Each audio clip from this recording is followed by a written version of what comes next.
Good evening, viewers. It is the 11th of January 2023. I'm just setting up. We're going to do a little mini live stream for fun, see if we've got anyone interested in mini readings by donation. We'll find out. Anyway, we're still going to have a play around with some of the astrology, so that'll set us up. Okay, here we go. Let's have a look.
Making progress. Let's see what's up next.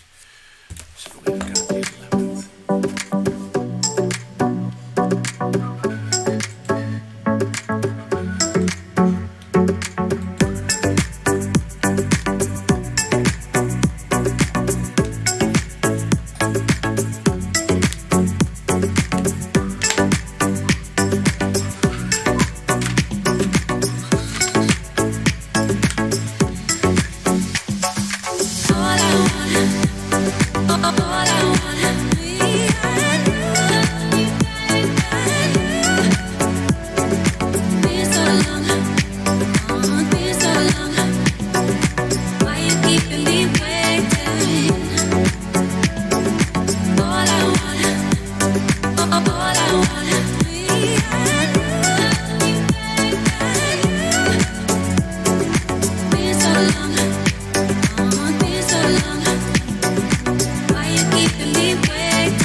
Okay, now I have to add in all the transits and the aspects.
think I'm going to leave it like that. There's all sorts of aspects that we could highlight on top of this, but I think for tonight I'm just going to keep it as simple as I can, if that's okay with you. Hello Maria, hello Ivona, thanks for stopping by. I made a mistake here, as you can see. I illustrated a big fat green trine of comfort, of harmony, but it's wrong. See, the Venus is over here in Leo, very early degrees, and Jupiter is over here in Taurus at very early degrees, so that's a really hard square. So underneath that I had to put the red line, okay? So just please look at that. That's a big fat red triangle, okay? We've got these trine here, sextile here. There's some other things that are just I don't know. I'm not going to deal with them because the angles are so like a little bit off. So I just want to deal with the primary energy fields. The green is harmonious. The red is challenging. So let me come in here and say hi. First of all, let's have a look. All right. So how are we going to do this? Okay. All right. So, good evening. This is TarotLumination, Sunday Night Live, 11th of June, 2023.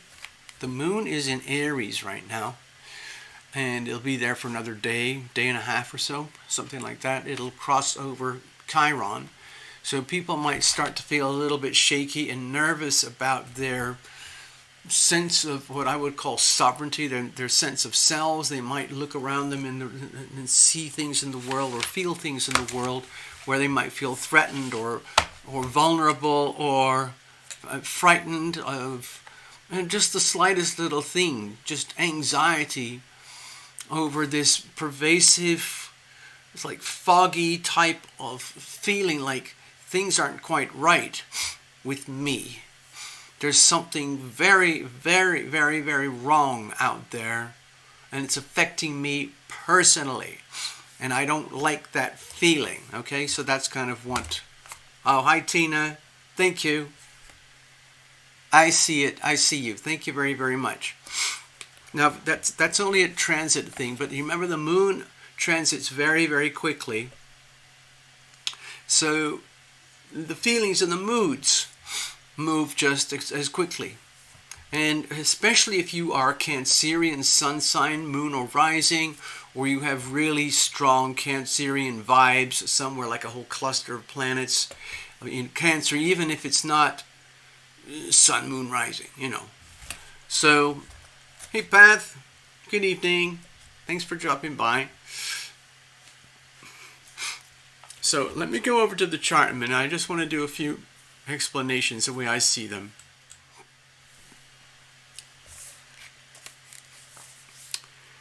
So today is the 11th, and there is a deep, I don't know what to call it. I really don't know what to call it. A deep, I think it's a sense of uneasiness regarding this energy here. Good old Pluto. You know how I go on and on about Pluto. Well, there's a reason. For example, if you look at the charts today, right now, it is the 11th. Okay, this is the ephemeris. I've told you many times it's the same thing, same information that astronauts, SpaceX, Space Force, anything to do with outer space travel, telescopes, and all that stuff, they use these charts to find out what the planets are doing, where they are, and what they're up to in their orbits. And all we do with the astrology is what we add, like our own interpretations of what this means for us as people and how we feel and how we evolve and grow. But anyway, we're at a very, very significant moment here. But it would be almost impossible to tell unless you watch a channel like TarotLumination or something like that, or the equivalent somewhere. It's not, the camera is not coming up too well. Let me see if I can get this to work better. I don't know. It's not working very well. But anyway, at this point here, right now, we are at the 0 point. Exactly. The 0 point that I'm talking about is here, where Pluto, normally the planets, Chiron goes this way slowly. The nodes travel in this direction, but all the other visible planets and Uranus and Neptune and Pluto, they all travel in this direction around our solar system and around planet Earth. And right now, Pluto is at a certain position in Western astrology where we call it out as having the 0 degree point, where it is hovering exactly on the cusp between, an 18-year journey in Capricorn heading into a new 20-year journey into Aquarius here. I started my channel about here in terms of Pluto time, and it's taken 5 years to go for Pluto to go from here to here, and it takes it took a day and a half for the moon to go from here to here.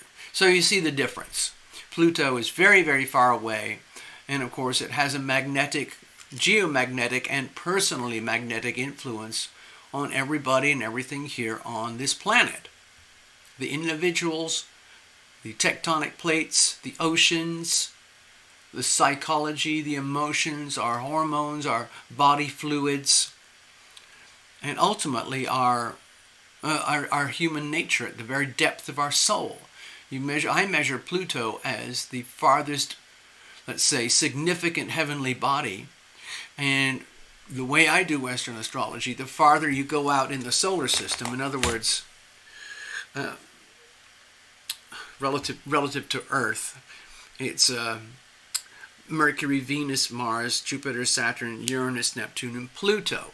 And the farther you go out into our solar system, the deeper it corresponds to the depth of your soul, which is typically harder and harder to understand, harder and harder to integrate, harder to own or manage the farther out you go. And one of the reasons I like to focus on Pluto is because that's where I see the biggest adventure and the biggest hope for humanity, the biggest opportunities for evolution and growth.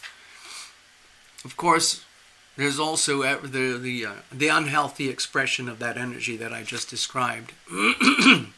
So right now, because we had, in terms of human experience, we had a huge evolutionary leap about 250 years ago in 1776, where it was actually codified on paper into this thing called the American Constitution, this thing here, and they did a Declaration of Independence where they formally declared that we the people in those 13 states at that particular time in America, those were the states mostly over here, okay?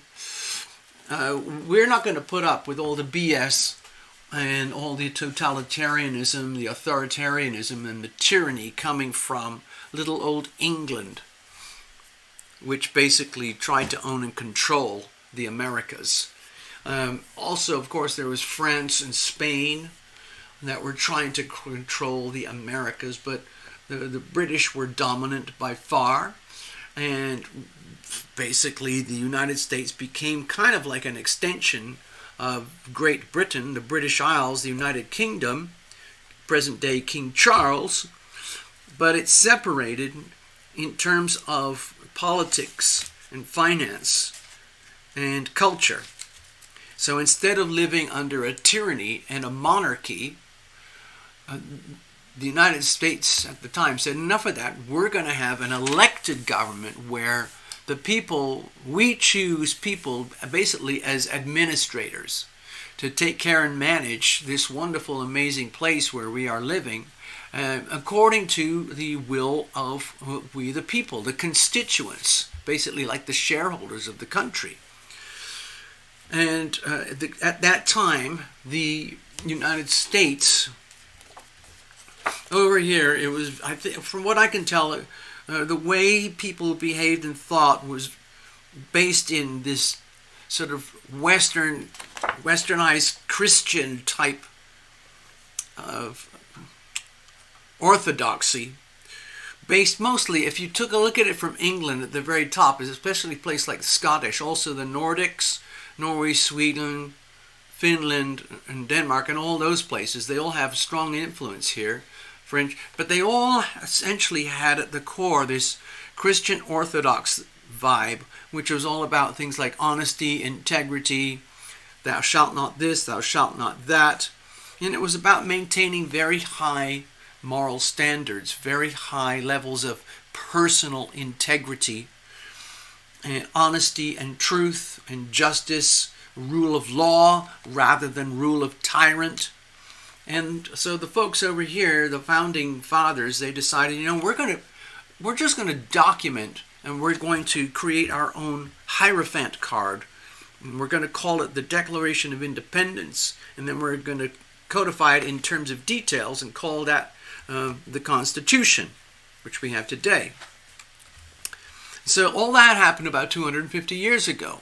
20, 30 years of war leading up to the 1776, and then 20, 30, 40 years of war after the 1776, as everything became homogenized and the foundations were laid for this new thing called the United States of America. Cheers, everybody. Iced tea.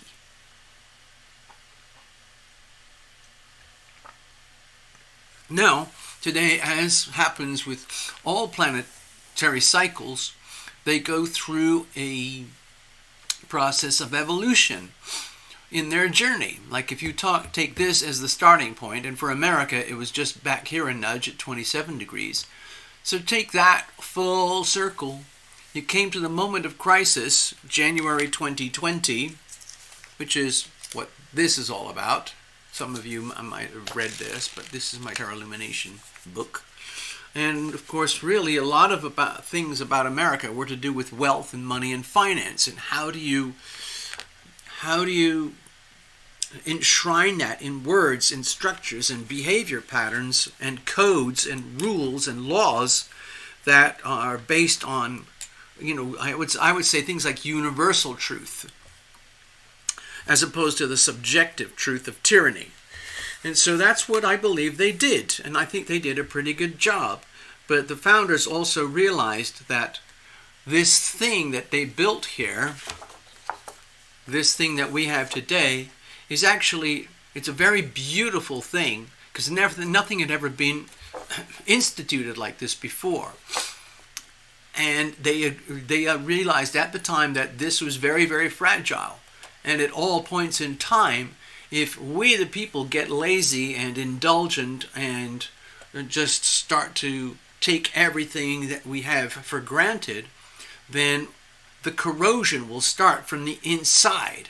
They've already just got rid of the corrosion from here, and they knew that at a certain period in time, the very tyranny that they decided to escape, officially escape, and a lot of blood was shed to escape the tyranny of the Brits, they realized that over time, because of human nature and the way it is, this amazing thing that we have here would start to deteriorate and devolve and become corrupted and more corrupted over time, until the center of power over here started to mimic the very thing we tried to escape from over here. So guess what's happening today? This thing over here, basically our castle, it's called a White House, where the King of America lives, and all their courts that do the bidding of the king. It's this thing here, Washington, D.C., has turned into this thing here from which we tried to escape. And honestly, in terms of the astrology, the very moment this amazing entity was brought to life and we gave birth to ourselves, just like all living things, we're already dying. Just as we are born, we're already dying. We go through a life cycle: birth, growth, devolution, and eventually death. And that's exactly where we are today. We're at the very tippy end of the Pluto cycle. So it's effectively like the death of this. And that's exactly what we're seeing in this amazing place today. We're seeing all the symptoms of a dying organism. We're seeing decay, rot. Basically, like if you take a body and you starve it of freedom, fresh air, clean water, space to move, attitudes and beliefs that are needed in order to have a life of freedom, once those are all taken away, then effectively the organism dies. And that's what's happening. If you think of this as an organism, it's dying. Okay? And everybody on planet Earth knows it, and they can all see it. Every other country on Earth is witnessing the death of the United States. So, but it's not the death forever, because it's just simply the end of the very first Pluto cycle, and it's all going to start again. So if you can imagine, 1776 revisited, retrograde. Pluto is retrograde at 0 degrees, and it's going to go back 29, 28, 27 degrees over the rest of this year.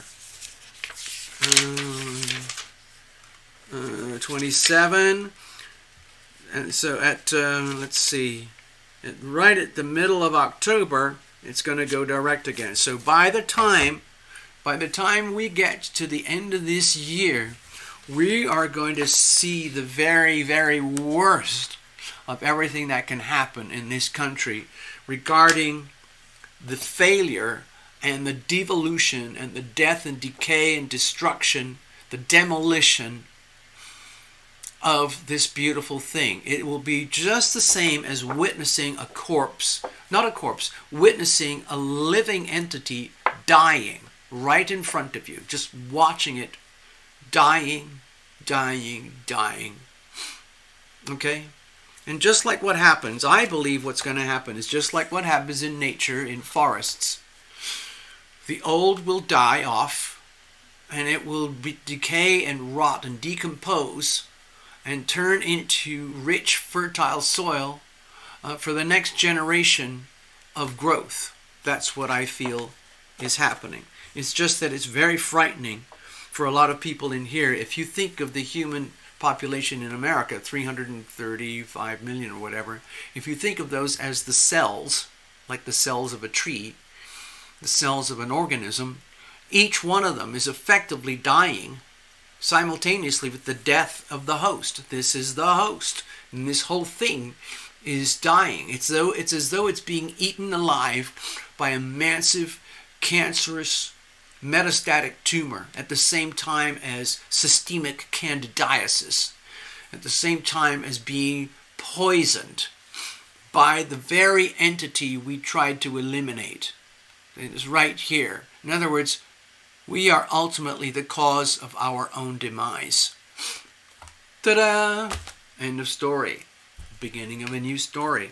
So that's where we are today, and we're going to be seeing it very vividly displayed in the global headlines for the rest of this year and all the way to 2024 until we reach this, I would say, cataclysmic moment in American history where we're going to essentially see face on like the world potential of freedom versus the world of tyranny. Okay? And I translate it with Pluto, I translate it into community, healthy, loving community versus evil communism. That's how I look at it. It's very, very simple. Pluto is very blunt, very simple. You're either in or you're out. It's black, white. It's yes or no. Make up your mind. Do you want freedom, health, sanity, happiness, joy, love in your life? Or do you want to live in financial, emotional, physical, spiritual slavery? You choose. That's what's happening. We're going to see it. All sorts of mind-bogglingly disturbing things are going to come out in the American headlines, and that will have ripple effects across the whole world. So there you go. And then, of course, Pluto will go direct, and it'll come back over here and into Aquarius. And then we're going to see absolute mayhem. Yay! Isn't that exciting? Hello, Sarah. Ho, ho, ho. There's Sarah. Sarah Al-Sheikhi is over there in Libya. Benghazi. See if I can find Benghazi. I don't know if that's going to show up. My little maps are too small. But there's Libya. There you go. Libya has a lot of oil. There's a lot of oil over here. And of course a lot of oil over here. Amazing amounts of oil over here. Amazing amounts of oil over here and here and here. It's amazing how the whole world economy, the whole world rotates around oil. Well, oil and gas. Cheers again.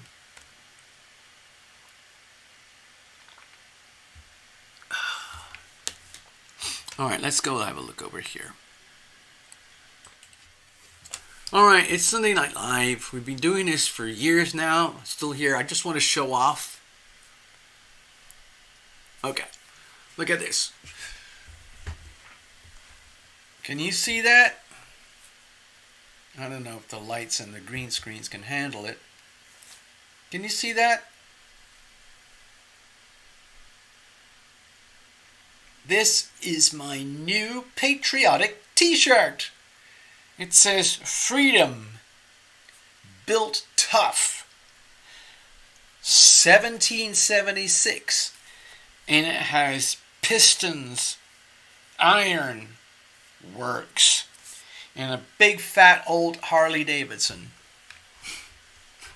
These are all things that I love. I love freedom. I love the spirit of 1776. I love motorcycles and pistons and engines. And I love things that are built tough. Yeah. So this is a beautiful shirt. Absolutely beautiful. I got it at Walmart right as I walked in the front door. It's a beautiful American shirt. It's made in China.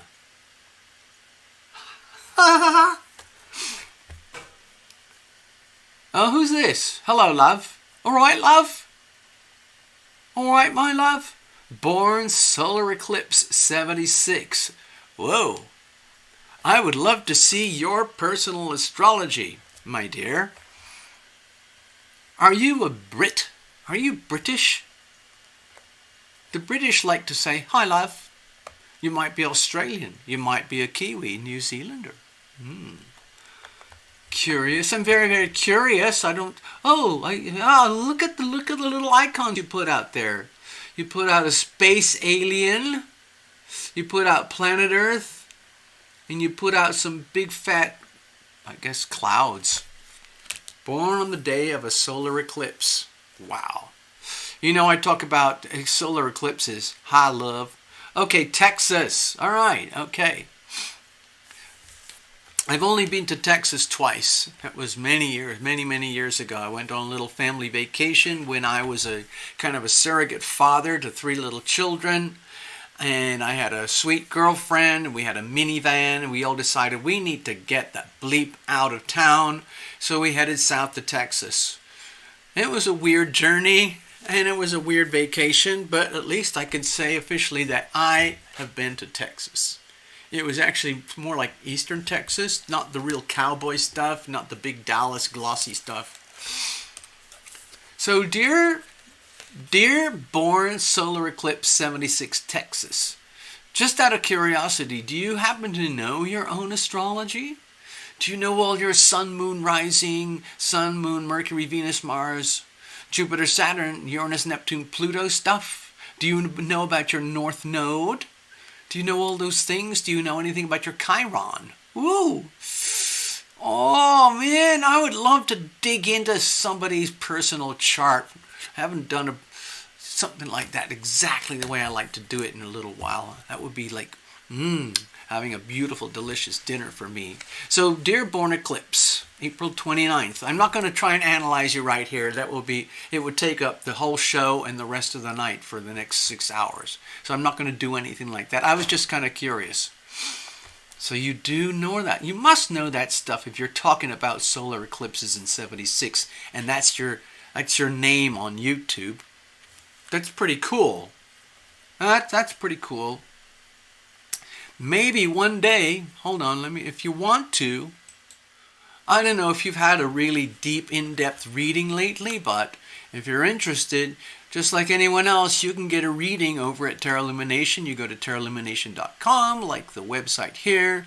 You click on the readings page, you buy a reading, and then we schedule a time and day, and we do a thing just like this. It's very similar to us hanging around right now, but it's just private. And we can talk about anything, which is what happens. Oh. That's May, April 29th. That's a Taurus.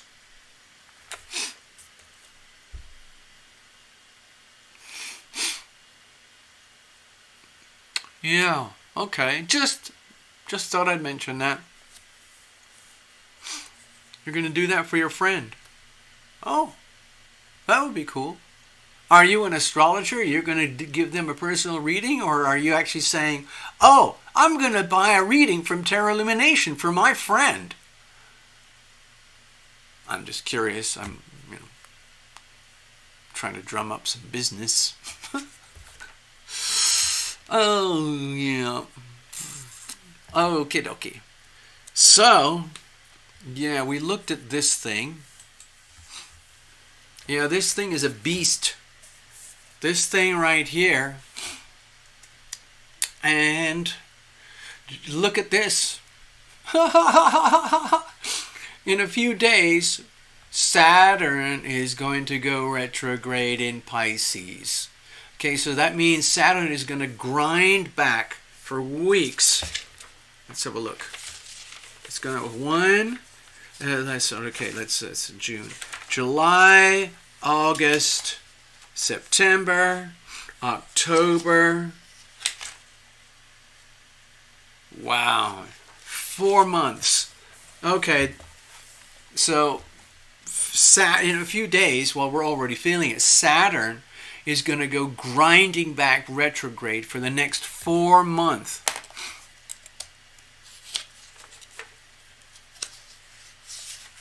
Oh, thank you. Thank you, solar eclipse.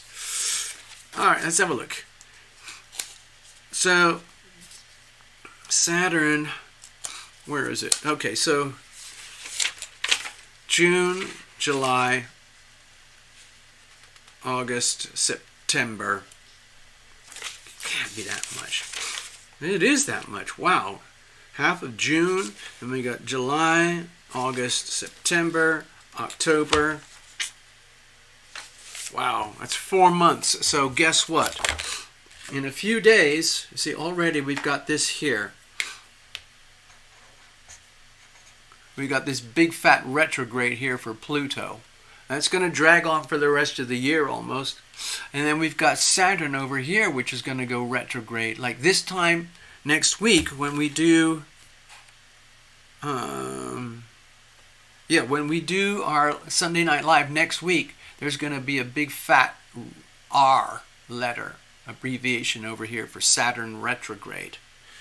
And so what we're going to see, I'm just predicting, I'm just telling you now, what we're going to see is however much you are noticing the very, very sad, tragic, unhealthy expression of Pisces Neptune energy over here in the 12th house of sickness, hidden enemies, disease, death, losses, abuse, betrayal, lies, deception, perversions, sickness, insanity, imprisonment, all of that unhealthy aspect, we're going to see that brought further and further up to the surface, just like when a huge excavator digs up mountains and mountains of dirt and sludge after a natural disaster, trying to look for bodies and pets and animals and anything of value. But what we're looking at here, in terms of Saturn, you have to remember this is a gift, because what we're seeing, what we're going to witness mostly for the rest of this year, when you do Pluto retrograde and Saturn retrograde in these very, very, very challenging aspects, we are going to actually be witnessing the actual death and decay of the United States and how it is presented on the stage. And the rest of the world is going to be watching, because it'll be impossible to ignore. You're going to see it play out in national politics and national finance, in terms of the American banking central banking system, the United States Treasury, and the United States administration, and everything that is wrong with all of that stuff. And believe me, it's heavily diseased, very, very sick. And that's going to be exposed. But why is there hope? It's because you've got to reveal it to heal it. So bless us for the next rest of this year. It's all about the revealing for the healing. It's just like the dying body is being wheeled into the emergency room and the intensive care unit to try and resuscitate, bring back this beautiful thing to life again. So that's what we're going to witness. It's going to be a long, slow, painful process for the rest of this year. There are a lot of people who are going to get hurt in terms of physical wars, and there's going to be a lot of people hurt financially, emotionally, politically, as their ideologies, their dreams, their belief systems are going to be destroyed.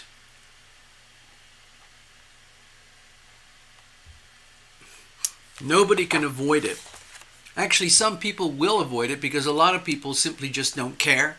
They're not aware, they're not interested, they're not operating at these types of frequencies. The most, from what I can tell, in terms of the proportions of humanity, there's a tiny proportion that operates at what I would call full planetary exposure, where you are aware of the energy of Sun, Moon, Mercury, Venus, Mars, Jupiter, Saturn, Uranus, Neptune, and Pluto operating inside of you, like a sort of perpetual motion kaleidoscope of energy. You're aware of it at all times. For example, every day I check my charts. Especially I check the moon, because it moves so fast and it changes your sense of feelings and perceptions. Happy, sad, all that kind of stuff. And Mercury, of course, because of things like intelligence, communications, commerce, trade, financial global communications, and money and all that kind of stuff.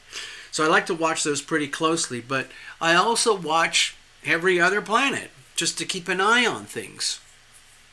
And from there, it's kind of like if I was like, let's say I was like some kind of fitness freak, and I had my Fitbits watches and my automatic pulse takers. It's like I'm one of these people, I'm obsessed with it. I'm going like that. Okay, I got to check Pluto today. Okay, now live my life, do a chore here, go to Walmart, buy my t-shirt. Oh, I better check Saturn. Okay, all right. Okay, I gotta cook some lunch. Ooh, I better check Venus. And while I'm at it, let's check Mars. And so it's kind of like that.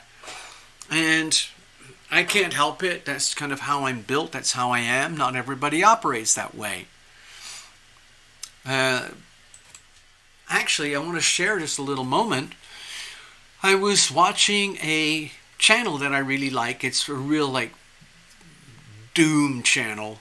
It's always about the end of the world, how you have to prepare for, nuclear bombs, and how you need to have lots of food and self-defense tools with lots of ammo, and you need to have all your strategies and plans so that you can escape all the danger zones when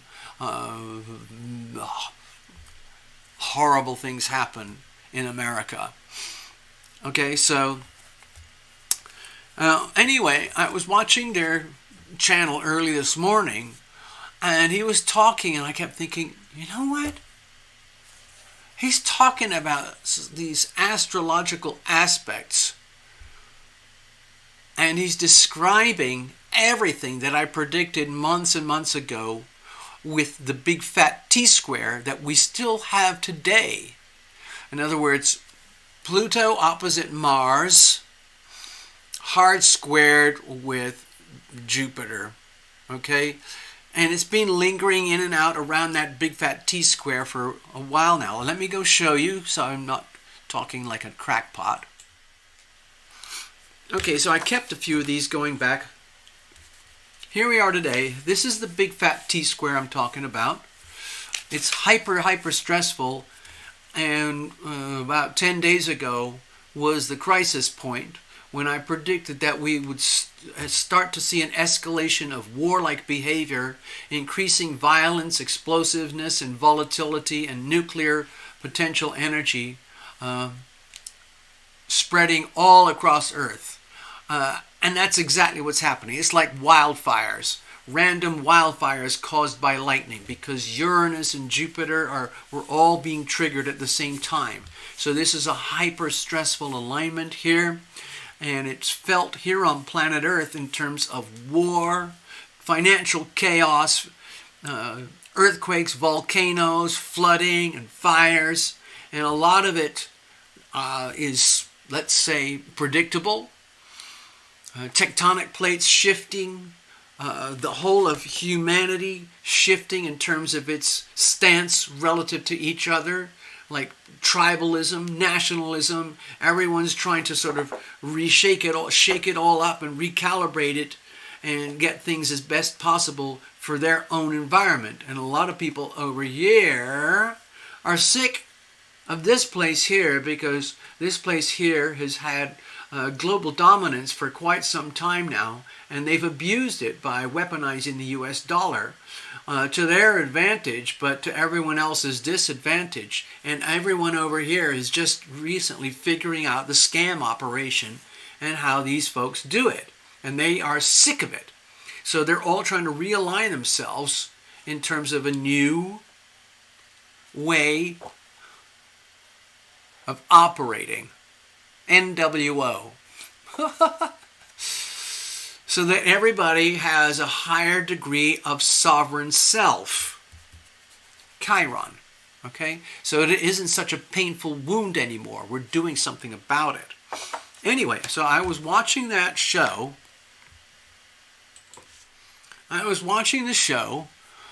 And at the end of it, he just threw his hands up. He says, I have no idea how or why this happens. All I know is that it's happening, and I'm documenting as I go along. And we talked about all this stuff I just talked about now, but he was talking about it from the perspective of a survival prepper. How do you survive these extremely warlike, dangerous periods in history? And I decided, you know what, screw this, I'm going to actually write. I hardly ever read comments from anybody. I hardly ever comment on anything or, interchange. I'm very cloistered in my little mini world. But I thought I'd write to him. Well, I didn't. I actually just put something in the comments. And I wrote in the comments, I said, hey, Brad, today's report, I love your stuff, Brad, but today is exceptional. Your report is almost like a verbal description of everything I've been talking about for the last 3 months, transcribed into global war and politics. And it matches the astrology perfectly. And then I went on to describe how Pluto's opposing Mars and hard squaring all the Taurus energy. It's a perfect setup for highly combustible, explosive, nuclear, unpredictable, highly dangerous accident type of energy. Very, very, very violent, very, very volatile. Like if you look at these as warring bodies, Pluto and Mars, and it's sort of like this, compressing, like acute. I'm gonna get you. Oh, I'm gonna take you down. Sparks fly. It's very similar energy to when you take a battery charger or you're trying to get your jumper cables on your car and you accidentally touch the red and the black cable and they kind of go. That's the kind of energy that I'm talking about. And it's setting sparks everywhere. And I was quite proud of that. And then some people wrote back to me. They commented on my comment. And one of the person was asking, like, well, what can you tell me what exactly is a hard square? And I went, oh my God, I don't know how to answer this. And I just told him it's a highly stressful aspect between one planet and another in terms of the sacred geometry or the gravitational field.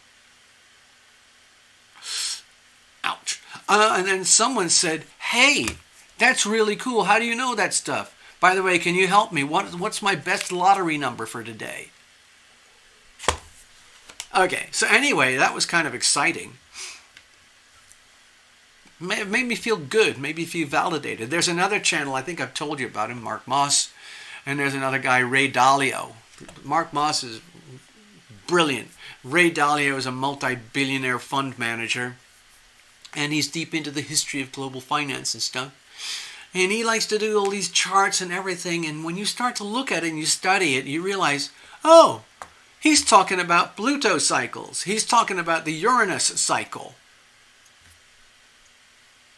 But they don't know it because they don't understand the link between the astrology and world events. All they're doing is focusing on world events and noting patterns. But they don't have any explanation as to how and why the patterns exist at all. All they know is that, oh, this is historically a pattern. Okay. But there's a reason why these patterns exist. There's a reason why every 250 years or so, there's a very, very big moment in human history. And it's very interesting how we have exactly 3 Uranus cycles that fit inside one Pluto cycle. Mark Moss noticed this. And he drew lots and lots of charts regarding finance and global markets and stuff. I didn't really write to him because he would have probably thought I'm absolutely out of my freaking mind. So, TL, you're telling me that Pluto is in charge of these patterns? Right, man. Okay. Go study something else, man. So anyway, okay, I don't care if people think I'm a crackpot. I really don't care.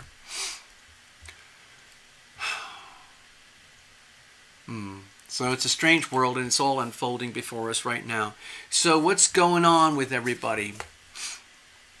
Let's have a look. March 7th. Let me look back. Hold on a path. I want to have a look. What happened on March 7th? I have no clue at all. Oh, look. I've got some highlights on March 7th. Look at that. Saturn enters Pisces right there. And we had Aquarius full moon.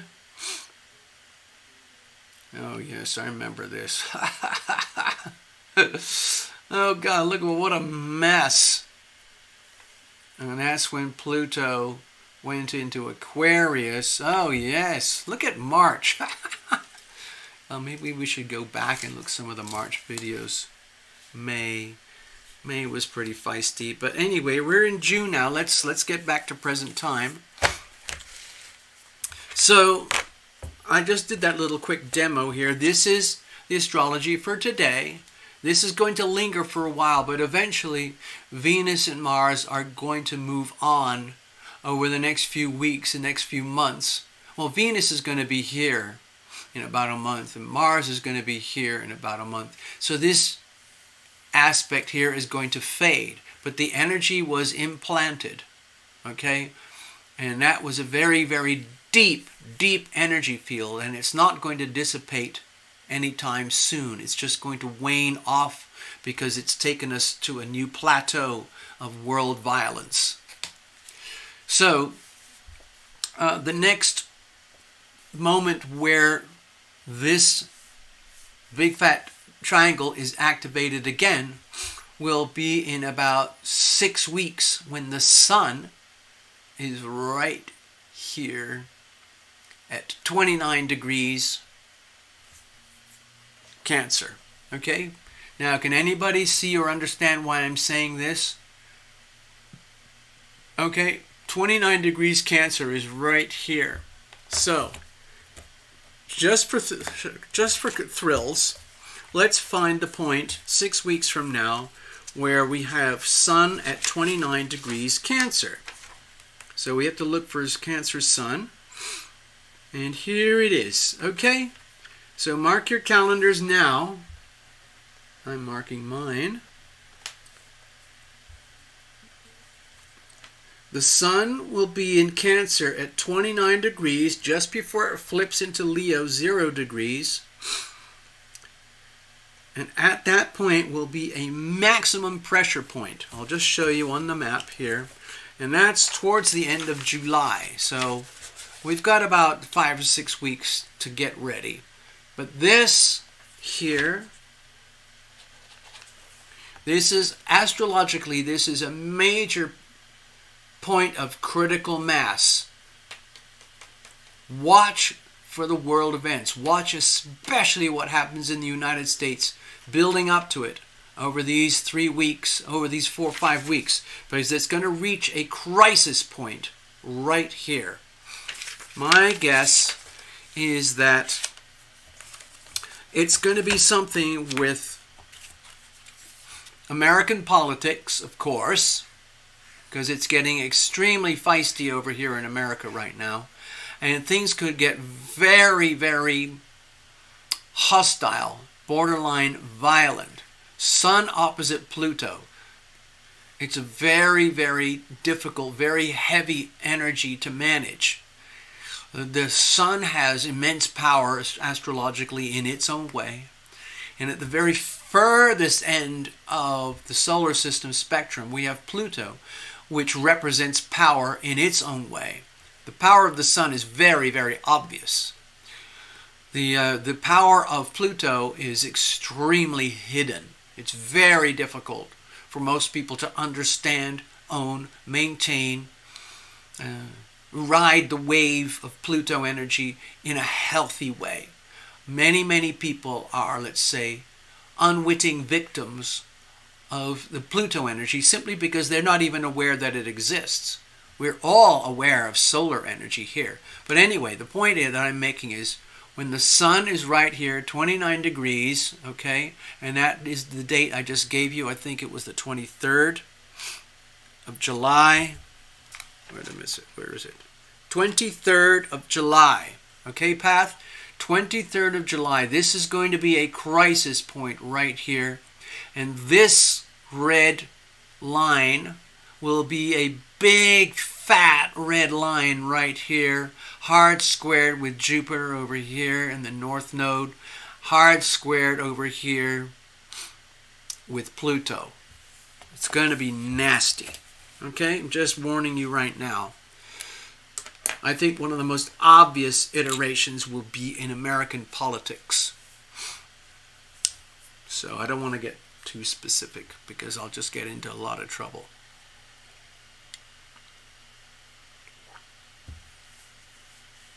Of course, Venus will be over here. Mars will be over here. I don't know where the moon's going to be. I can't look right now. Saturn will be retrograde. Neptune will be closer and closer to the 0. It's just going to get really, let's say, really bumpy. It's in terms of being really, really super zen, it's an incredible learning moment It's an incredible moment for the world to realize how screwed up it is. It's just human behavior. We're just going through evolution. And from what I can tell, this is the first time in a Pluto cycle that any human people have been able to discuss this energy in any way that's coherent. 250 years ago, Pluto was just some mythological figure. Same thing with Uranus and Neptune, just mythology. But now we have Uranus, Neptune, and Pluto fully discovered and fully studied and fully mapped out in the astrology.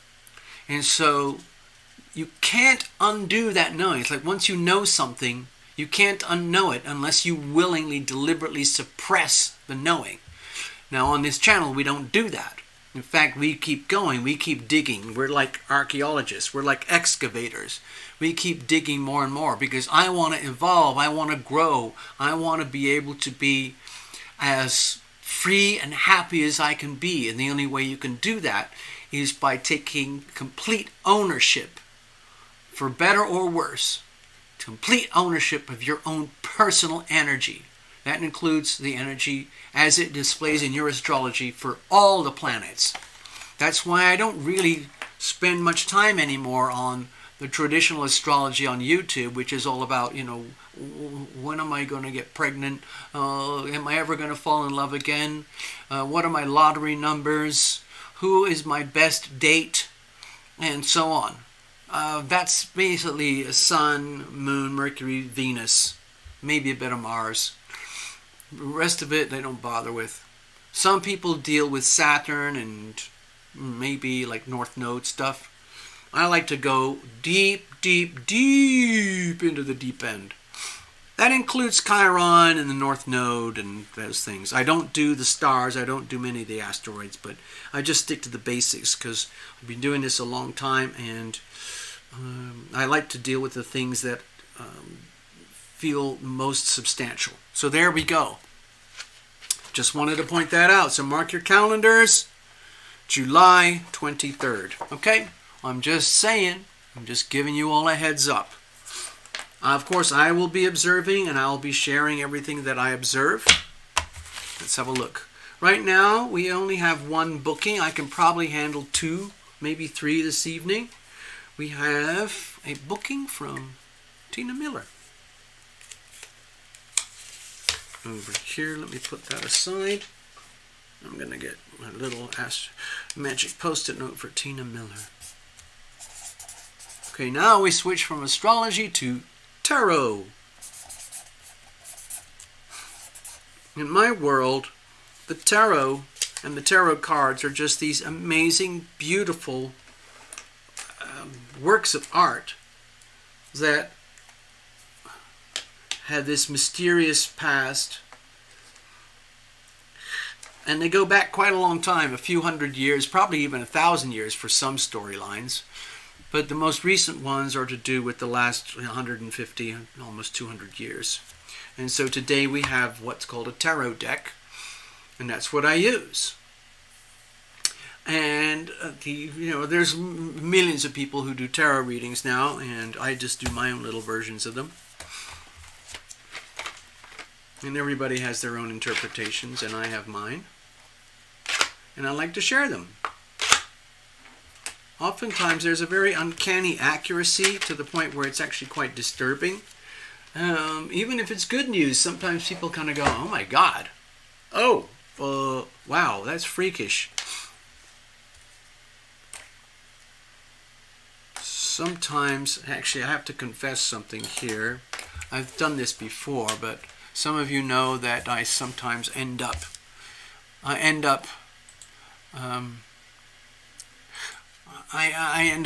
unwittingly swimming around in the pools of psychic mediumship, where you get transported into the so-called future or the so-called past. And I've been getting a lot of reminders recently because I like to watch a couple of YouTube channels that focus on China. The reason I'm very interested in that subject is because about 30 years ago, I was just saturated and overwhelmed with psychic mediumship and the phenomena to the point where I couldn't control it. I didn't understand it, and I had to get help because I thought I was going insane. And then I started to realize, well, there's nothing much I can do. I have to learn how to own this energy and understand it so I'm not a victim. Because sometimes when people start to become exposed to psychic phenomenon, they think they're going insane. And that just makes it worse. Okay? It just feeds, your own fear feeds into the worst things that can happen with psychic phenomenon, which takes you to the point of schizophrenia and delirium and a complete dissociative energy. And that's very common in people who have suffered extreme abuse of some kind, where in order to cope with life and pretend that everything's just fine, they dissociate. Their soul, their not their body so much, but their mind and their heart and their soul dissociate. And you get a person who lives in a three-dimensional world using the elements of their body, like voice and jobs and things like physicality of life, and they conduct what is essentially a theatrical performance. But inside of them there is this swirling cauldron of confusion and chaos and loss that has to be buried and buried and buried and constantly suppressed and stuffed into this 12th house, which for whoever that would be, wherever that is in your chart, whatever that's like. It's buried into the 12th house and covered in dirt like a landfill so that it doesn't contaminate the rest of your life. And so sometimes the same type of experience happens with psychic mediums, where like typically some of them start very young and they realize, wait a minute, who's that? Oh, hi, Grandpa. And then another family member says, who are you talking to? Oh, I'm talking to Grandpa. Yeah, but Grandpa died. He died a couple of years ago. No, he's right there. Look, hi. Oh, I'm fine. Yeah. Oh, that's great. I got a new teddy bear. And I like going for walks. And I want a cat. Okay, so can you see what happens? I'm just trying to illustrate what happens. And anyway, so going back 30 years, I used to be overwhelmed by these psychic phenomena to the point where, like, how am I going to get through the day? I'm witnessing car crashes, disasters, relationship problems with people I've never met. But one of the most really precise moments I had was when I was doing this, like, effectively astral travel in China. And in the form of spirit, I was outside of these huge skyscrapers, and they were all being built. Those were the early days of Chinese massive expansion in terms of real estate and construction. And they were throwing up skyscrapers by the thousands and thousands all over China to cope with the population and stuff them all into cities and get them out of the villages and put them to work in factories. So anyway, they built these skyscrapers, and I realized very early on that these are skyscrapers that are being built to extremely poor standards. Today they're called tofu dreg buildings. And they look like skyscrapers on the outside, but you take a sledgehammer to it, and the walls are made out of, like, chicken wire and putty and, rice flour or something. It's terrible. It's all riddled with construction and corruption in the construction industry. So, because the whole of China is operated like a massive criminal corruption enterprise from the top downwards. The only way to go up in China is to be corrupt to the highest degrees. So you work your way up. So everything is the standard model of business is bribery, extortion, blackmail, murder, extreme pressure, disappearing, all those things. That's how business is conducted. Anyway, of course, the masses suffer because these buildings now today, 20 years later, they're all collapsing. And thousands, tens, hundreds of thousands of people are being rendered homeless just in the last few weeks. And the cracks started 30 years ago. Okay, one Saturn cycle. Think about it. Okay? Do you see where I'm trying to get at with the astrology again here? A Saturn cycle is about 29 and a half years ago. So is it a coincidence that about 29 and a half years ago, I saw all these Chinese skyscrapers showing all these cracks in their foundations, in the structure, from the very, very foundation to the very tops of these buildings, and they're just cracking and falling apart. That was 29 and a half years ago. If you check the charts, 29 and a half years ago, somewhere around there, you're going to find Saturn in Pisces in the early degrees. Coincidence? Or scientifically proven astrology? Makes you think, doesn't it? Anyway, I've got room for one or two more readings if anyone's interested. If somebody's out there, you've never done this before, you're scared, you're nervous, you're excited, you're thrilled, and you want a mini reading, typically what we would do is you go to the TarotLumination.com website on another device or another tab or whatever on your, however you're viewing. You would go over here, go to the donate page, click the donate button, swipe the card, and it'll show up here, and then you'll get a reading. Yay! Now, so in terms of like protocols for doing readings when we do them on this channel, I'm not going to be a fortune teller. Like some people want to know, when am I going to get my inheritance? Or when, you know, like 3D stuff, like everybody wants to know, like, am I going to be rich soon? Or how am I going to cope with my, I just lost my job or something. So we can do all sorts of things. We can cover anything and everything. But it really helps the way in terms of how you phrase a question. So the idea would be like, hey, TarotLumination, what messages do you have here tonight for me regarding the subject of ... Fill in the blank, preferably one word. Family, health, finance, my home, my career, my investments, my role in society, my destiny, whatever it is, preferably just one word.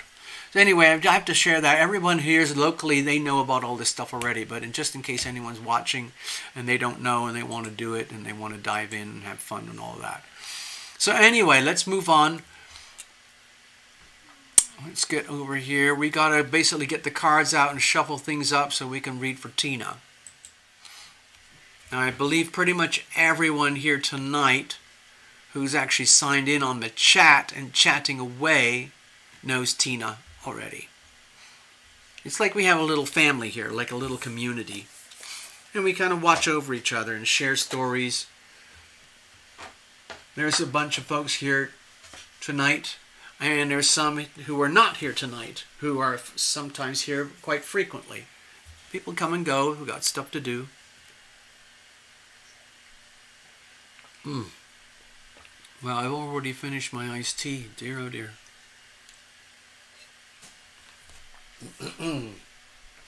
So anyway, Tina, you're up. I'm just going to put all these aside. We'll probably need them. Let's see if we need them. I don't know. Actually, I'm going to put all of it aside. We need the whole of the stage anyway. Oh, did anybody hear about all the massive strikes in Hollywood for the actors and the writers? Yeah, that was my life. That was my life for 20 years. I was a Hollywood person. Movies and TV. I loved it. I liked the grunt work. I liked the craftsmanship. I really, really miss it. I have to tell you, I love the, how can I describe it? I loved the creativity and the spontaneity and the grunt work and the organization. It's an incredibly complex process to create content for TV and films, documentaries. And it's a highly organized, very, very, very, very well instituted process in Hollywood. And they have certain softwares, institutions, people, and so-called producers and everything to make it all happen. And it all happens in kind of a community team event. And it's an amazing feeling. For me, it was an incredible feeling to feel that I was part of it. I just loved it. Especially when you think of it as a craft. The sad thing for me is that a lot of in many ways what it's about is storytelling and entertaining. Entertaining is a little bit different from storytelling. A lot of Hollywood is about distractions and just to fill time and provide escapism for people who are yearning for escape from the doldrums of life. It's totally understandable. That's why Hollywood is such an enormously successful and wealthy enterprise. It's because billions of people are always craving escape and entertainment and distraction. But there's also people who like really good, solid storytelling. And that's the stuff that I liked. And that's the stuff that I miss. You have to have a writer. You have to have a producer. You have to have a director. You have to have the actors. Those are the folks above the line. They are like special. And then everyone else is below the line. Those are the actual crews and teams that manifest the creation that comes from the writer, the producer, directors, and the actors. The writers are the ones that are heavily disenfranchised because they are the essence of the whole of Hollywood. You can't do anything. No one else has a job unless somebody writes a really good story, if you're into the stories and storytelling. You have to have a really good writer. The directors have nothing to direct, producers have nothing to produce, actors have nothing to act without the writer. Okay, so I was deeply involved in that world, and I was deeply damaged in that world. And I bear the scars today. And I understand why the writers want to strike. Actors also get really basically messed up, worked over, abused and used, unless you reach a certain point where you are one of the chosen and you are invited into the network. And then all the privileges are rolled out for you, because it is very much like a cartel, a club, a network, and there are higher levels of hierarchy as you go. But I liked the craft. I worked in a lot of different departments, acting, writing, producing, even directing a tiny bit. And I liked the crew. I liked working with the crews. Okay, let's have a look. Anyway, that's just me getting all sad and sentimental. All right, Tina, let's have a look at what's going on. Tina Miller. The surveyor is looking at my land now. Aha! Very, very important. I would personally, I'm not going to try and predict your reading here, but just in casual conversation, I would highly recommend taking things very gently, very slowly, very, very thoroughly.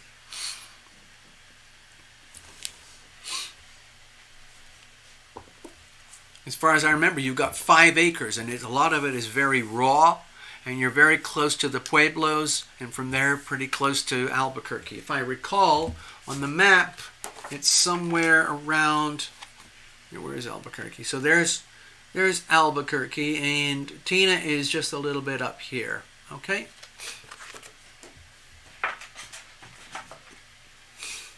It's high desert, raw land, very strong Native American culture, very strong Hispanic culture, and of course there's good old white people. I'm one of those. We're a dwindling breed. I think white people are about like 13% of the global population. It's crazy when you think about it.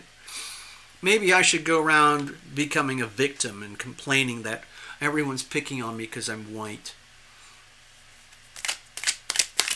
Oh, that's right, I'm male as well. I'm a white male. Oh my God, I just realized I'm a white male and I'm quite patriotic. Oh no, I believe in self-defense. I want to reconstitute the Constitution. Oh no, that means I'm branded and labeled as a domestic terrorist. Oops. All right, let's have a look.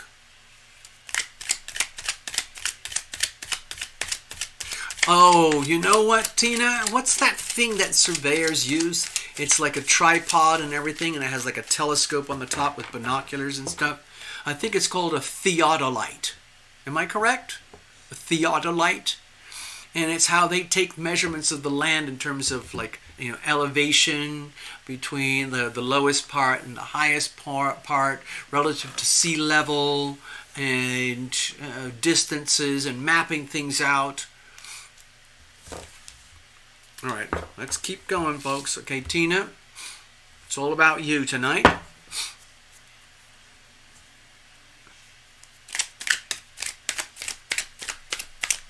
Cards are well shuffled. Let's bless this card. Bless every single card in the deck.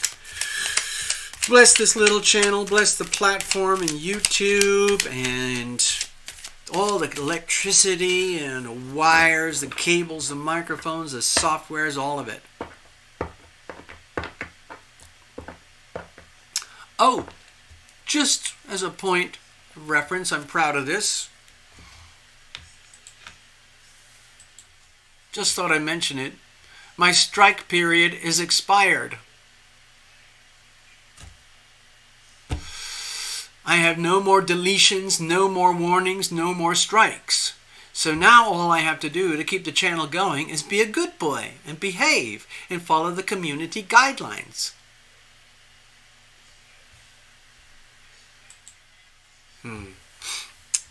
That's where I get in trouble, because everything I think about and talk about and want to discuss is contrary to the community guidelines.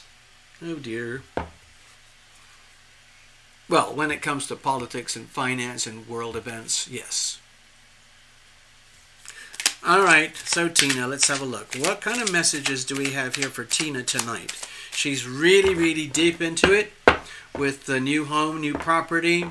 She's got her beautiful big furry friends, and it's a life. I believe you're in the cabin right now, and you're going to be there for a while until you go through this epic chapter in your life where right now you're looking at raw land, but eventually there's going to be a beautiful dwelling there, and that's all manifesting out of you. It's coming out of you. It's like you're giving birth to this thing.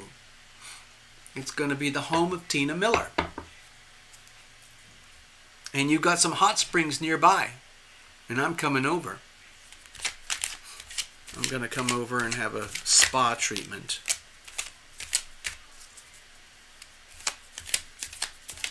All right, I think we're really well shuffled now. We're good to go. All right, what kind of messages do we have here tonight? So don't forget to invite your invisible friends. I feel very blessed because I feel like I have a really, really wonderful array of invisible friends. And I divide, this might sound a little bit simplistic, but I divide them into female and male. And then I have a mind-boggling array of guardian angels, is what people commonly call them. And I can remember a few events in my life where they had to use what's called the locked shield.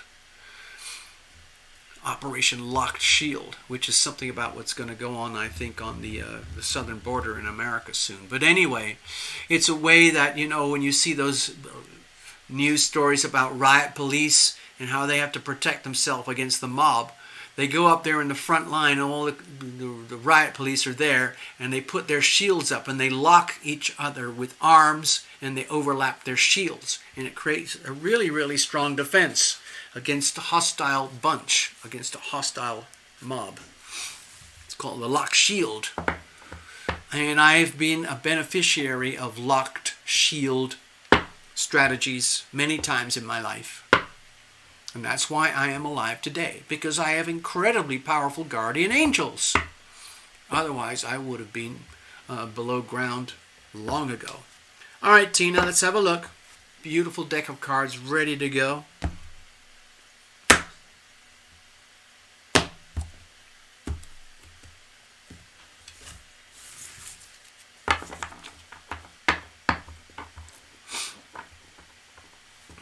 Okay, here we are. Here's the situation. Here's the challenges. And here's how we're going to handle it. We're going to look at the external energy. Of course, on 99% of the time, I attribute that to the planets, but sometimes we veer off of that. Let's have a look. We've got Three of Pentacles. Okay, well, this is very, very much closely related with your property, your house, your home, your real estate, your new life that you are building and constructing right now. The Three of Pentacles, to me at this moment, in this chart, in this card, in this reading, it's all about the understanding there is a deep bond between the, let's say, the architects and the craftsmen. And it is a very, very material, physical, three-dimensional bond which requires deep harmony and precision. When you think about your property, Tina, if you think of yourself as the architect, you also might want to consider yourself as the artisan, the craftsperson involved. You have to be able to jump between the two roles. Be prepared for that. Effectively, you are in the role of the architect. You are the person who has a vision in your mind, which will end up on a napkin, which will end up on a big piece of paper, which will end up as construction plans, which will be eventually handed over to the craftsperson. That's the contractors, your surveyor, all the people who do the foundations, the framing, the roofing, the plumbing, the electric, the sanitation, the water, all of it. It doesn't work unless there is extremely well-coordinated communication and respect between the architects and the craftspeople. If you look at going back into history, you have to remember I lived for years in this kind of environment where I was surrounded by cathedrals and churches, and I was in and out of them all the time. And some of them, there was one that I could walk to close to where I lived, and it was built around the year 1120. Okay? So now we're in 2023, so that's 1,000 years ago. Okay? And it's still like brand new today because of the way they built things at the time. And at the time, the most magnificent structures were all to do with cathedrals and churches. And the clergy and the priests and bishops and whatever, they understood very, very deeply that the role of the artisan is sacred.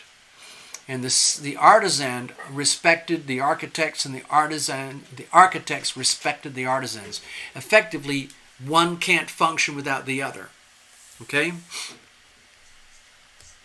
So this looks like it's very operational right now. And what I see is that it's like you're exactly how you are meant to be, where you are meant to be, who you're meant to be with for the right reasons. In the right place, the right time, the right people for the right reasons. What else did I miss? I can't remember. But the whole idea is to manifest your reality in deep immersion with three-dimensional things. Like you might want to talk about every hill, every bump, every bush, every curve in the land, every access road, every piece of wood, every piece of timber, every piece of glass and window and plumbing and interior design. All of that is really, really important for you, Tina, because this is your baby. You're giving birth to this thing. You're effectively an architect, owner, architect.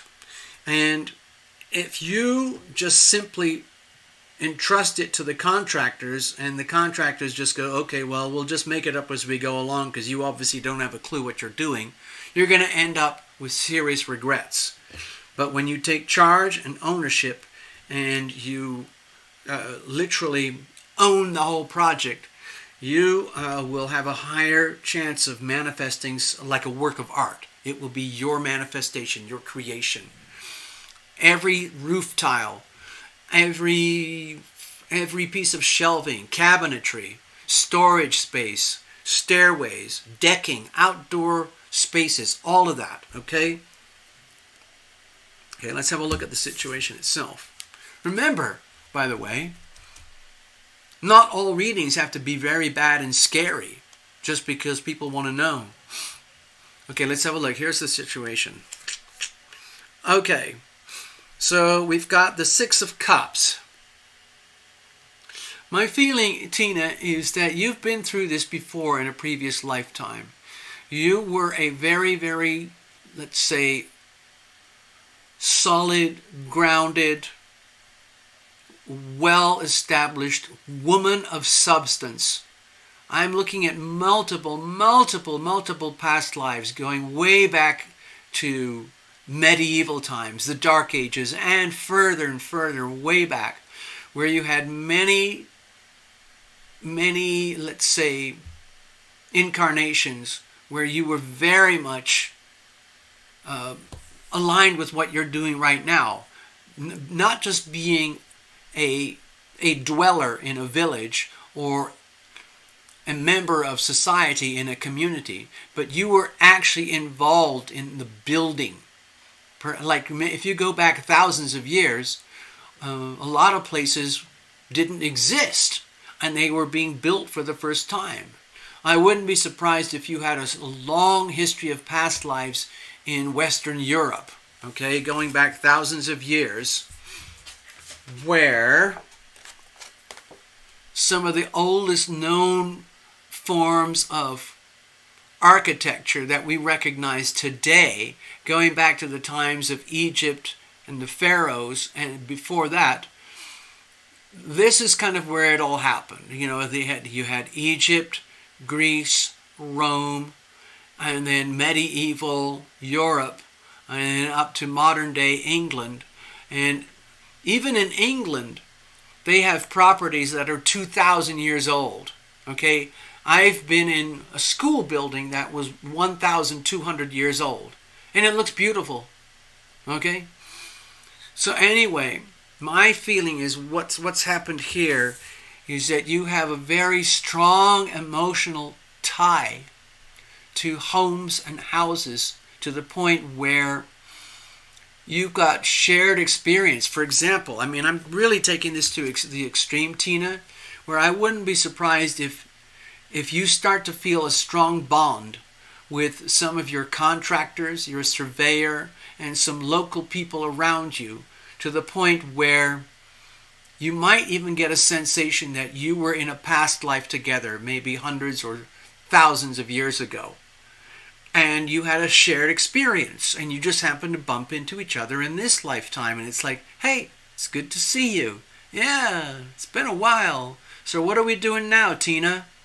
And then Tina says, oh, well, I got this cool new project. Remember that thing we built in the French Alps in about 1120? No, it was 1338. Yeah, remember that one? Well, I want to do kind of a modern version of that. Are you up for that? Oh, yeah, man, that sounds really cool. Bring that up into 2023. Awesome. Love it. I just love it. Let's do that. So you want to do a deck? Oh, yeah. Oh, do you realize, Tina, I had a crush on you back then. I thought you were so cute when you were walking around the village, you know? And did you ever notice me? And Tina was like, well, I don't know. I kind of remember you, yeah, but I don't think I had a crush on you. I thought you were really cool. Anyway, that's what I'm sensing here, okay, Tina, that you have some very, very deep connection. And you feel that with your landscaper. Aha! Okay, well, Tina, do not be surprised if you feel it with maybe a couple of other of your contractors. And this could be a very comforting thing for you to realize that, wow, everything is exactly as it should be. How is that so? Why is it so? Because it can't be any other way.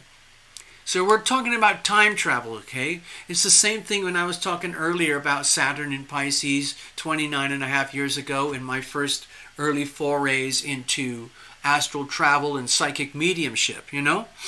So it's the same thing for you, Tina. It's not a surprise. It should be no surprise at all that you might feel a profound sense of reconnection with past life soul members, soulmates. All right, now let's have a look at some of the challenges here going through. Okay, so there's this justice feeling vibe here. My feeling is that you're a little bit nervous here because it's not like you do this every day or every lifetime, okay? You've probably had hundreds and hundreds of lifetimes, but it's not like every single lifetime you are an architect and a builder. It's just that, you know, you might have had cycles, or Pluto cycles, or Uranus cycles, or that cycle you end up in a lifetime where you are an architect and builder of a home, whether it's a little village with you know what do they call those straw roofs and things, or whether it's a modern, whatever it was. But I'm talking about the past. And my feeling here with the Justice card is that deep down you know damned well that what is happening today, right now, at this very moment in your life, is not just some kind of random coincidence. It's happening because of like profound cyclical events that were destined to happen again at some point in another lifetime. And it just happens to be this lifetime right now. And it's a little bit scary because you know from previous experience that if you don't get it right, like from the foundations up, you only have yourself to blame. So if it ends up with poor construction, poor results, and everything falls apart, there's nowhere to go. Justice will prevail. It's like, to me, this might be something to do with the Saturn vibe, okay? Where, you know, okay, yeah, it is a very tough thing to be an architect, designer, builder, finance your own home from scratch. Yes, it's a big, big deal. Percentage-wise, there's very few people who do that in America, let alone the rest of the world. But you're one of them. And you know deep down in your soul that if you don't get this right, in other words, you can't do this as a frivolous project. You have to go through the deep Saturn aspects of getting it absolutely right, fair and balanced in every way, with the money, the crew, the people, the materials, the permits, the laws. Everything has to be done by the book. If it isn't, then you could suffer consequences. And you know that, okay? And that can be very stressful, especially if you haven't really, you know, built anything in a last lifetime or two, okay? All right, let's have a look. So how are we going to deal with this? This looks a bit, this makes me feel very, it's like very, very nerve-wracking, very, very like, what if I screw up? What if I get a bad contractor? What if somebody screws me over? The whole thing could be ruined. You end up spending a lot of money and you get a piece of thing that you regret. Oh no, oh no, oh no, oh no, oh no. Okay, it doesn't have to be that way. That's just fear. Fear is a good thing. That fear will keep you alert so you tap into all the good, healthy, sweet vibes of this energy here. So how are we going to do that? Let's deal with that. Okay, so you got the Tower here. My feeling is with the Tower, of course, this is a beautiful card in that it's so good with healing because it just obliterates anything and everything that is obsolete and redundant in your life and that's holding you back. And the worst thing that you could do is fight this. Of course, the energy can be very unsettling because it feels shocking, frightening, but it's actually, it can be very liberating. This energy can be very, very liberating. So it's almost like what it feels this is telling me is that you kind of know all this already, Tina, but you understand that you have to be prepared to face your fears and go through the very slow, tedious, very demanding process of being a, let's say, a highly effective architect. You are the architect of your own outcome here, and you want something beautiful, so that makes you feel happy and home. And so whatever fear comes up, it might scare you and shock you, like something might happen as you go through the development phases, like, oh my God, I thought I wanted this, but I realize if I do that, then I'm going to lose out on this, or oh my God, I've just realized that you might go through different iterations of like a deck. For example, hear me out. Just bear with me, Tina. I'm trying to illustrate what I'm feeling, okay? Like you might have an idea, oh, it's going to look like this, and it's going to be a bit of that, and we're going to have this over here, and this is going to be up over there, and we're going to put one of these over there. And we're going to have a deck. I'm just going to use the analogy of the deck. So the deck's going to come out there, and I've always wanted this deck to be just like that, and it's going to be facing that, and the sunset, and everything, and then when you start getting into deeper and deeper into the, let's say, the design and the implementation, and you're starting to, let's say the surveying goes well, and you can dig the well and everything, and you're starting to plot out where the foundations go and how you're going to do all that, and you start to realize, oh my God, if I make the house just the way I know it should be, given what the contractors are telling me and everything, I'm going to lose my deck. No, we're going to change the house. I can't live with the idea of losing my amazing deck. No. On the other hand, if you accept the energy of the tower and allow some of the frightening things that are going to happen, like there are going to be periods when you're going to have maybe a sleepless night, like, oh my God, did I make the right decision about the wood, the square footage, whatever it might be, the electrics or whatever. The way to deal with it is allow the fear to surface, feel the fear, let it come out of you, even if you're shaking and you can't sleep, let it come out, and then reveal it to heal it. You've got to put words to it, name it, like, oh my God, now I know what I'm shitting myself about. It's the lighting system. It's nothing to do with oh, right, oh, okay. So I need to talk with the contractors tomorrow about the light, whatever it might be. Now I figured it out. And it's almost like you want to invite your fears to come up, so that it's like deliberately inviting a revealing for the healing, so that you don't get lost in daydreams and wishful thinking about how things could be or might be. You need to get very, very immersed in 3D. Think of those 3 pentacles. Very, very harmonious, okay, for construction. You've got that at your back. That energy is there for you, okay? You are attracting good people to you, and you have to trust your deepest soul energy. Like if someone's attracted, but it's not like the right vibe for you, then you might want to like put some distance for the time being and allow that beautiful 6 of Cups energy to work for you. Like, dear heavenly angels and all the guardians of architecture and building and construction, please bring to me the exact people that I need to complete this project to the best way it can be. Thank you. Amen. Something like that. And allow that energy to be attracted to you. Basically activate the laws of attraction, so that anything that comes to, look at it this way again, I'll elaborate even further. This gets very scary when you do it this way. Dear angels, invisible friends, please bring to me that which is mine. Please take away from me that which is not mine.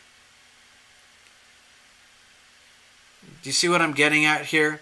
It's like you're deliberately inviting the tower. Okay?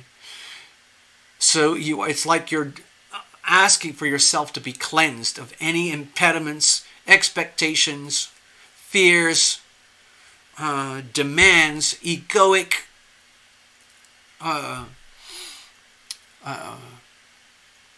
dictates that have to happen. That would actually be, all of that would be an impediment to you. So in other words, it needs to be cleansed and removed so that you can allow the laws of attraction to work for you. Okay? So it might feel scary at moments. You might go through these waves of, especially with the Taurus energy, okay? This Taurus energy is still very, very active right now. And it's under very, very high stress. So you might as well take advantage of it. In other words, that big T-square that we're looking at in the charts, don't be frightened of it. It can actually work for you. Okay? Allow yourself to be shocked, jolted, as you go through the evolutionary process of where you are now to the actual day when you have the housewarming party. And it's all done. And it's right there in front of you, your beautiful new home, okay? Yep, I get it. That's what Tina is saying. Thank you very much, Tina. Let's go back over here. I'm glad that made sense to you, Tina. It's almost like I'm describing the deep emotional, psychic undercurrents of this experience that's happening in your life right now. Yes, on the outside it looks like, oh, I'm Tina Miller, I'm building a house out in the high desert. Okay. But there is a deep, deep understory that is the foundation of the whole thing. Okay? All right, I don't see any bookings here for any more readings tonight, so that's probably going to be it for now. Let's have a look over here. Just going to double check something. Sometimes people pop stuff in and I never see it. I got to be really careful about that. Give me a second. I'll be right back. Don't go away. Got to check over here. I'm just double checking everything just to make sure. Nope, I think that's it. Just checking. So like some people do. Okay, I'm gonna go over here, clickety click. So you probably hear me clicking around at the moment because I have to do all this stuff on the computer and all that stuff. Let's see. Okay, so all right. Okay, thank you very much, Tina. As always, it was a pleasure to read for you, and I'm so glad you got something out of it. Wow, it's already 2 hours later. Wow. Can't believe we've been here 2 hours. Do you remember the glory days we would do 4-hour shows and I would do 8 readings or something? Oh my God. It's no wonder I suffered from burnout. I just want to share my t-shirt with you, all of you again, before I say goodnight. Here it is. Let's see if it'll do the close-up. Oh no, it's hard. It's really hard because, I don't know if you can see it, I'm kind of contorting my body a little bit. Oh, it's too much. It's not going to take it very well. Sorry, it's tough with the green screens. I'm not in Hollywood. I only have makeshift, amateur level, domestic level softwares. I don't have massive Hollywood production tools.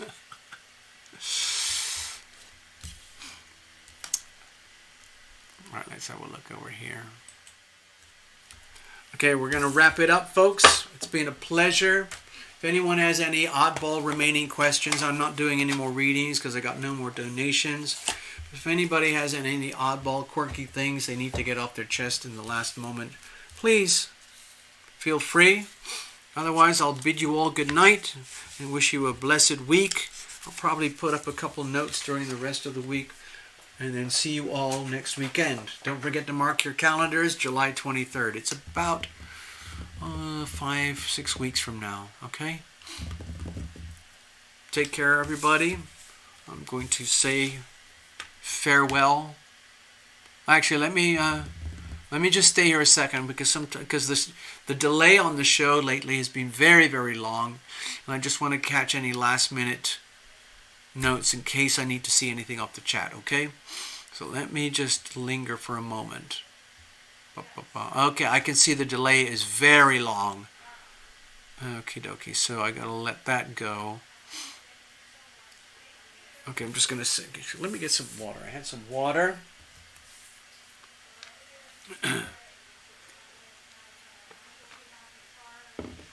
Oh, I see some more people just popped in, but I'm just actually wrapping up the show. Actually, you know, just for display purposes, let me put the chart out here. So this is what we have today. I'm just going to talk my way through the ending because it's difficult to do these, to wrap up the live shows without slicing off before the show's actually over. This is the stress point. Okay, here. We've talked about it. And we had all the previous ones over the last few weeks. Okay, here, here, here, here. It's all the same thing. Okay, we're going back weeks. And that was, I actually had more than this one earlier, but these were the only ones I kept. This was going back for weeks before this. Okay. All right, I am going to shut up now and play a little bit of music and say farewell. Let's have a look. Okie dokie, folks. Thank you very much. It's been a pleasure as always.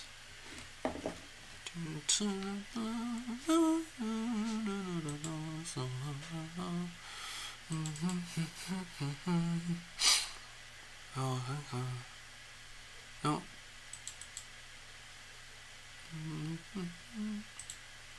Alright, come on. Come on, my little computer. Yeah. Okay.